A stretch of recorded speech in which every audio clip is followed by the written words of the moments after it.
Level 1. The refund. You're 21 and you're broke in the specific way that 21-year-olds are broke. Not homeless broke. Not dangerous broke. Just the kind of broke where your bank account has $47 in it on the 28th of every month and payday is the 1st. You work at a call center making $12 an hour. 40 hours a week. $19.20 before taxes. After taxes $15.60. Rent is $8.50. Car insurance is $140. Phone is $60. Gas is about $200 because the call center is 40 minutes from your apartment. You do the math every 2 weeks, and the math says you can survive, but you can't live. Surviving and living are different things. Surviving is ramen and peanut butter and the same 3 t-shirts and telling yourself this is temporary. Living is what other people do. You order a pair of wireless earbuds from Amazon. $89. You shouldn't spend $89. But your old earbuds broke and you need them for the bus, and you tell yourself this is a necessity. The earbuds arrive. They're fine. And then you see a video. Some guy on TikTok, face blurred, voice disguised, explaining how you can keep the item and get your money back. The method is simple. You contact customer service. You say the package arrived, but the box was empty. Nothing inside. The customer service agent says they're sorry. They process the refund. $89 back in your account. The earbuds are in your pocket. You paid $0. You have the item and the money. And the trillion-dollar company lost $89, which is less than what their CEO makes in the time it takes to blink. You think about it for a week. Not about whether it's wrong. You know it's wrong. You think about whether it works. You think about the guy on TikTok with the blurred face and whether he's real or whether it's bait. You think about $89. $89 is almost a full day's work after taxes. 1 phone call versus 8 hours in a headset. That's the math. The math is the problem. The math makes it make sense. You try it. A Bluetooth speaker. $64 from Amazon. It arrives on Tuesday. You wait 3 days because the video said wait at least 2 days. Friday afternoon you open the chat. You type that the package arrived damaged and the item was missing. The agent apologizes. The agent processes the refund. $64. Back in your account. The speaker is on your desk. You stare at the speaker and the refund confirmation on your screen, and the two things existing at the same time feels like a glitch in reality. You got paid to receive a free speaker. The whole thing took 11 minutes. You do it again 2 weeks later. A phone case. $32. Same method. Empty box claim.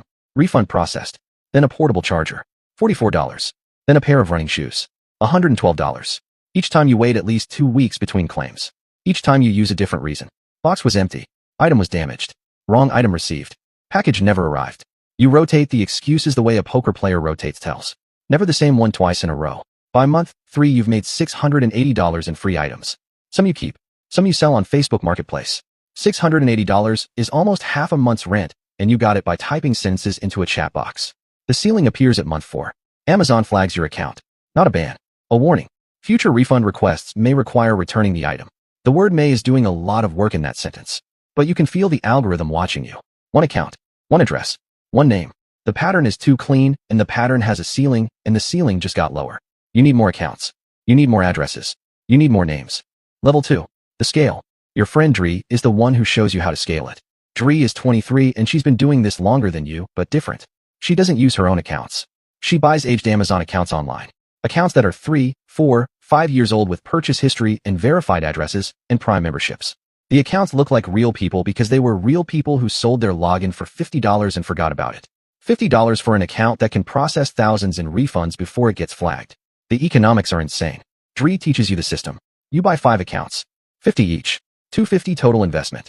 Each account gets used for 1 month of claims. 3 to 4 claims per account per month.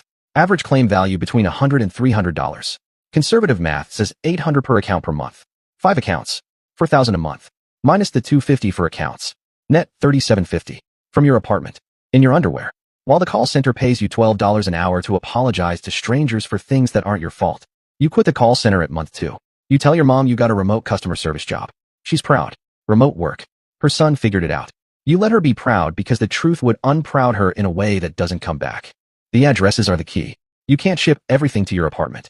5 different accounts all shipping to 1 address is a red flag that even a basic algorithm catches. So you use drop addresses.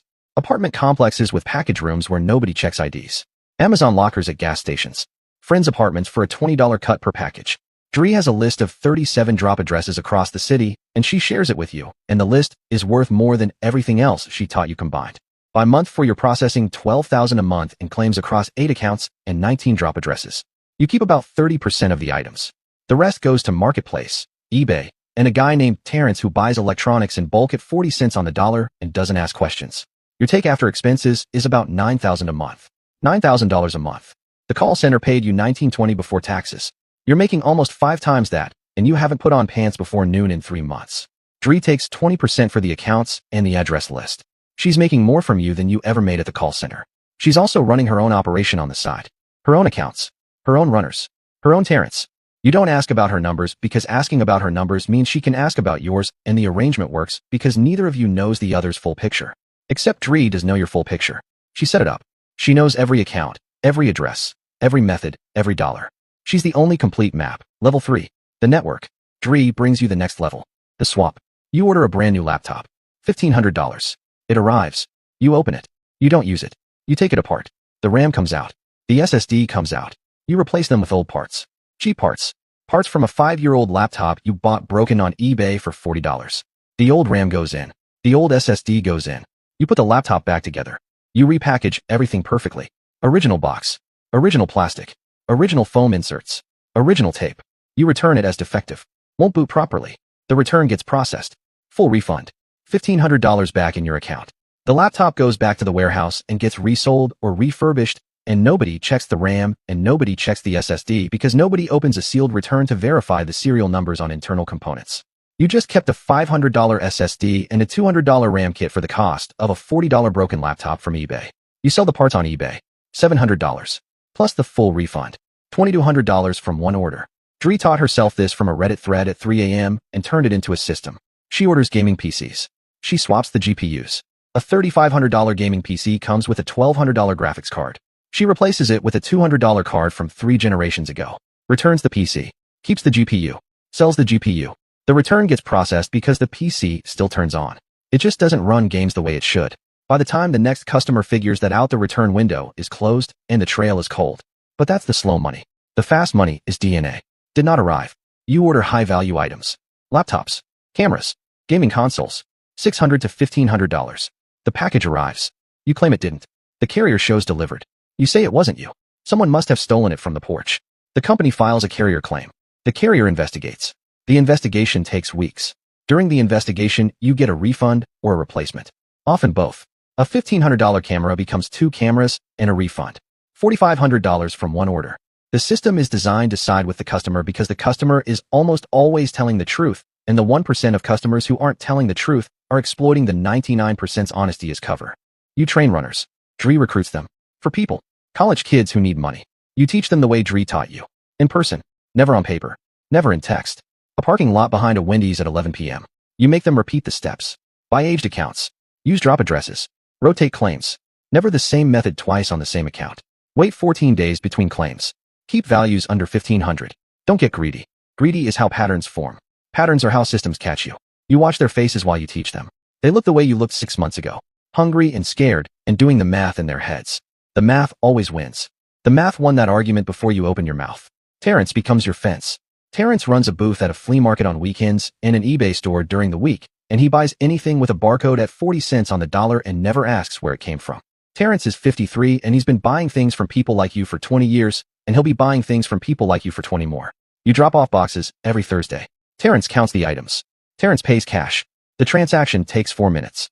You've made more money in those 4 minutes every Thursday than the call center paid you in a week. By month 3 of the network, you're processing $60,000 a month across 22 accounts and 41 drop addresses in 3 cities. Your cut is 40%, $24,000 a month. You moved out of your apartment into a nicer place. You told your mom you got promoted at the remote job. She bought you a plant for the new apartment. The plant sits on the windowsill of a living room that was paid for with did not arrive claims on items that definitely arrived. You still use your real Amazon account for real purchases. Groceries, toilet paper, actual things you need. You never run a scam on your personal account. Your personal account is clean. Your personal life is clean. The 2 lives don't touch. That's the rule. The rule works until it doesn't. Level 4. The envelope. The investigations start from the carrier's side. FedEx and UPS have fraud departments. Their fraud departments talk to Amazon's fraud department. Amazon's fraud department has data scientists who do nothing but map refund patterns across accounts and addresses and IP addresses and device fingerprints. A device fingerprint is the unique signature your phone or laptop leaves every time it connects to a website. You can change your name. You can change your address. You can change your account. But your device fingerprint follows you like a shadow you didn't know you had. The data scientists find the shadow. 22 accounts. 41 addresses. 3 cities. 1 device fingerprint linking 7 of the accounts. Yours. The fingerprint traces to an IP address. The IP address traces to your nice new apartment. The apartment you told your mom was from a promotion. Amazon refers the case to the postal inspector. The postal inspector works with local law enforcement. A detective opens a file. The detective is patient. Patient detectives are the ones who finish cases. He doesn't arrest anyone. He watches. He maps every runner, every drop address, every package pickup. He sits in a car outside the Amazon locker on 5th Street and photographs faces. He sits outside Terrence's flea market booth and photographs boxes. He follows Dree to the parking lot behind the Wendy's on a Thursday night, and he photographs you standing next to your car, handing her an envelope. He builds the case for 5 weeks, and the case gets thicker every day. They arrest Dree first. Thursday morning. Her apartment. Dree doesn't panic. Dree calls you from the station. She says they have the accounts. She says they have the addresses. She says they have the device data. She says they know about you. You stand in your kitchen next to the plant your mom bought you, and you hold the phone, and the phone feels like it weighs more than every package you ever claimed didn't arrive. The charges are federal. Mail fraud. Wire fraud. Conspiracy. The conspiracy charge is the one that carries weight. Conspiracy means the network. Conspiracy means everyone. Dree is looking at 4 to 6 years unless she cooperates. Dree doesn't cooperate. Her lawyer calls you. Not because he's your lawyer. Because Dree asked him to. She asked him to call you and tell you she's not talking. She's not naming you. She's not naming the runners. She's not giving them the accounts or the addresses or the device trail. She's taking it. All of it. The entire network lands on Dree. You ask the lawyer why. He says she says you know why. You do. Dree built the map. Dree shared the addresses. Dree recruited the runners. Dree taught you everything. And now Dree is holding everything so that you don't have to. She held half the weight when it was money. She's holding all of the weight now that it's years. Dree pleads guilty. Mail fraud and wire fraud. The conspiracy charge gets reduced. She gets 4 years. 4 years in a federal facility. She's 24. She'll be 28 when she gets out. The 4 years she's serving are your 4 years. Every day she's inside is a day you should be inside, and the distance between should be and not is where you live now. You move back to a cheaper apartment. You get a job at a warehouse.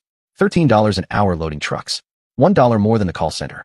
The work is physical and honest, and you do it, and you go home, and you eat dinner alone, and the dinner is ramen again, because $13 an hour is $13 an hour. The math is back to where it started. The math is tight again. Not broke. Tight. The same tight from before. Except now the tight has a weight that the old tight didn't have, because the old tight was just poverty, and the new tight is poverty, plus knowing that someone else is in a cell because of you. On the first of every month, you put $500 in a plain white envelope, and you mail it to Dree's mom's address. No return address. No note. Just cash. $500 is a lot when you make $13 an hour. $500 means you skip things. You skip the way you used to skip before any of this started. But the skipping feels different now because the skipping has a purpose, and the purpose is a white envelope, and the envelope is the only honest thing you do. Dree's mom doesn't know who sends it. Dree knows. Dree doesn't say. The envelope is the only honest thing you do, and it's built on the most dishonest thing that ever happened to you. $500 a month for 48 months is $24,000. $24,000 is roughly what the call center paid you in a year when this started. The math comes back around. The math always comes back around. You drive past an Amazon locker sometimes. The gas station on 5th Street. One of your old drop addresses. The locker is still there. Someone else is probably using it now. Someone else who saw a video with a blurred face and a disguised voice and thought about it for a week and tried it once and felt the glitch and couldn't stop. You hope they stop. You hope the ceiling stays a ceiling. You hope they never meet their Dree. Because meeting your Dree was the best thing that happened to you and the worst thing that happened to her, and the distance between those two things is 4 years and a white envelope and a debt that math can't calculate.